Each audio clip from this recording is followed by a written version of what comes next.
నమస్తే. శ్రీ గురుభ్యో నమః. శ్రీమాత్రే నమః. మనం భారతదేశంలో ఉన్నాం. ఎంత కాదన్నా, ఎంత మోడ్రన్గా ఉన్నా ప్రతి ఇంట్లో తప్పనిసరిగా మనకు పూజ గది ఉంటుంది. తప్పనిసరిగా భారతీయులుగా సనాతన ధర్మాన్ని పాటించే వాళ్ళుగా మనం నిత్య పూజ అయితే మనం చేయాలి. నిత్యం దీపం వెలిగించాలి. అయితే ఈ రోజులలో చూస్తుంటే చాలామంది ఇప్పుడు బాగా చదువుకున్న పిల్లలు వాళ్ళని చూస్తూ ఉంటే కొంత మనకి తేడా అయితే కనిపిస్తుంది. ఏంటంటే పూజ చేయాలన్నారు కదా, చేస్తున్నాం. ఎప్పుడు చేస్తున్నాం? మనకు తోచినప్పుడు చేస్తున్నాం, మనకు వీలైనప్పుడు చేస్తున్నాం. ఇది అస్సలు పద్ధతి కాదు. మీరు ఎవరైనా సరే మనం దైవాన్ని నమ్ముకొని మనం ఒక ఫలితాన్ని పొందుతూ, అంటే ఫలితము అంటే ఫలితాన్ని ఆశించే పూజ చేయడం కాదు. ఇది నా ధర్మం, నేను ప్రతినిత్యం కూడా నేను దేవతారాధన అన్నది నాకు ఇందులో భాగం అనుకోవడం ఒక ముఖ్యమైనటువంటి ఆలోచన విధానం. ఇక రెండవది, ఈ ఆలోచనని మనం ఎప్పుడు చేయాలి, ఎలా చేయాలంటే ఉదయం బ్రాహ్మీ ముహూర్తంలో స్నానాలు చేసి చేయగలిగినటువంటి అదృష్టం ఎంతమందికి ఉందో నేటి కాలంలో తెలియదు. అలా చేస్తే సంతోషం.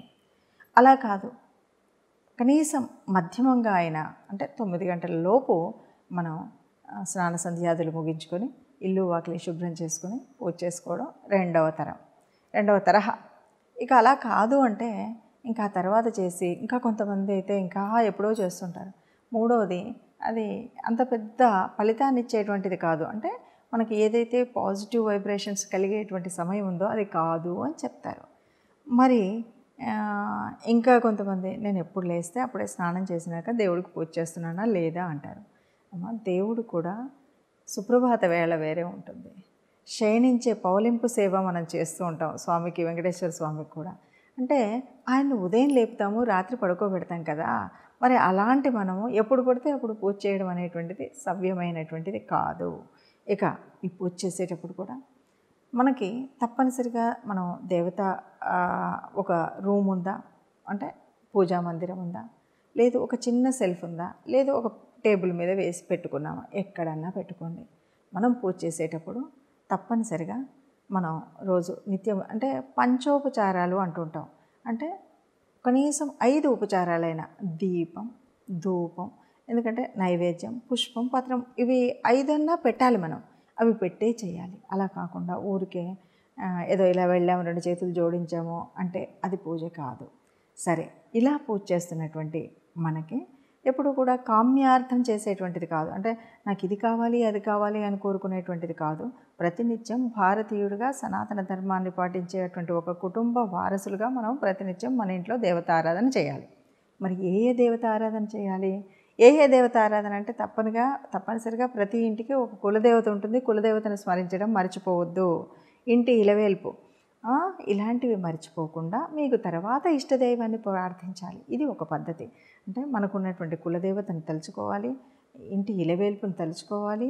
మనకు ఇష్టదేవత ఆరాధన అంటే ప్రియదేవత, ఇష్టదేవత ఎవరైతే మీరు బాగా నమ్ముకున్నారో ఆ ఇష్టదేవత ఆరాధన తప్పనిసరిగా చేయాలి. ఇక ఇక్కడ మళ్ళీ అనేక రకాల ప్రశ్నలు అయితే వేస్తూ ఉంటారు. మనం చూస్తూ ఉంటే రకరకాలు ఎన్ని దీపాలు పెట్టాలి, ఎలా పెట్టాలి, ఇలా అనేక రకాలైన అంశాలు ఉంటాయి.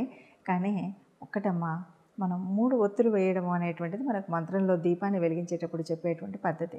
కాబట్టి ఆ 3 ఒత్తులను వేసి ఎలా వేస్తారు? మళ్ళీ ఇక్కడ కొంతమంది ఒత్తులు వేసినాక నూనె వేయాలా, నూనె వేసినాక ఒత్తులు వేయాలి, ఇలా చాలా సమస్యలు ఉన్నాయి. మనం ముందు నుండి కనుక పెద్దల నుండి చూస్తే మనకి ఈ సమస్య వచ్చేది కాదు. ఏమీ లేదమ్మా, దీపంలో నూనె వేసి ఒత్తులు వేయాలి, అది దేవుడి వైపు చూస్తున్నట్టుగా దీపం వెలిగించాలి, అంతే. ఒకటి వెలిగిస్తారంటే ఒక దాంట్లో 3 ఒత్తులు వేసి వెలిగించుకుంటామా, లేదు 2 దీపాల, మన ఇష్టం, మన ఓపిక స్థాయి, ఈ రెండిని బట్టి మనం వెలిగించుకోవచ్చు. కనీసం ఒక జ్యోతి అయితే వెలగడం అనేటువంటిది తప్పనిసరిగా ఉండాలి. దీపం, ధూపం ఇలాగా మనం చేసుకున్నప్పుడు అనుకున్నటువంటి ఆ పాజిటివ్ ప్రశాంతత మీకే మీ మనసుకి ప్రశాంతత ఉంటుంది. ఉదయం లేవగానే చేసేటువంటి ఈ పూజలో మనకు శారీరకమైనటువంటి ఆరోగ్యంతో పాటు మానసిక ప్రశాంతత ఉంటుంది. అందుకని అలాగే మన ఆచారం ప్రకారంగా వచ్చేటువంటి మన ధర్మ రక్షణలో భాగమైనటువంటి మన దేవత ఆరాధన జరుగుతూ ఉంటుంది. ఇలా మనం చేస్తూ ఉన్నప్పుడు తెలియకుండా మన పిల్లలకి మళ్ళీ ఆ ఆచారం అలవాటు అవుతుంది. దేవుడి పూజ ఎప్పుడు చేయాలి, ఎందుకు చేయాలి, ఎలా చేయాలి అంటే ప్రతినిత్యం చేయాలి. అయితే ఇక్కడ చాలామంది ప్రతినిత్యం అంటే తలస్నానం చేయం కదా, ఇదొక ఆలోచన. ప్రతినిత్యం తలస్నానం చేయక్కరలేదు. మామూలు స్నానం చేస్తే చాలు.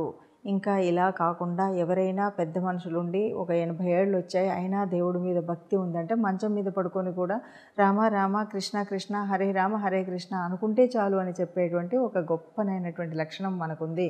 కాబట్టి మీ వయసును బట్టి మీ ఆరోగ్య స్థితిని బట్టి కూడా మీరు పూజ చేసుకోవచ్చు. నిత్యం పూజ చేసి వయసులో ఉన్నటువంటి పిల్లలు ఎవరైనా ఉంటే ఆరోగ్యరీత్యా ఏదైనా ఇబ్బందులు ఉంటే తలస్నానం లేకుండా మామూలు స్నానం చేసి పూజ చేసుకుంటే సరిపోతుంది. ఇంట్లో ఉన్నటువంటి 2 పుష్పాలు పెడితే సరిపోతుంది.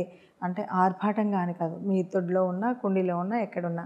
అలా కూడా లేదు అంటే మన మనసుని పుష్పంగా సమర్పించేటువంటి ఇంకొక పద్ధతి కూడా ఉంది. అది మన ఇష్టం.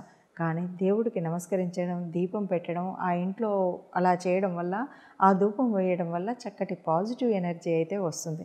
కాబట్టి ఏ సమయంలో చేయాలి అంటే వీలైతే బ్రాహ్మీ ముహూర్తంలో చేయాలి. ఎలా చేయాలి అంటే శుచితో శుభ్రంతో చేయాలి. ఎంతవరకు అంటే కనీసం పంచోపచారాలు చేయాలి ఆ నైవేద్యం పెట్టే వరకు. అప్పుడు మనకు నిజమైనటువంటి దేవత ఆరాధన చేసినటువంటి తృప్తి కలుగుతుంది, ప్రశాంతత కలుగుతుంది, ఆరోగ్యం ఉంటుంది, ఆధ్యాత్మిక భావన ఉంటుంది, చక్కటి పాజిటివ్ ఎనర్జీ మన ఇంట్లో ఉంటుంది. నమస్తే.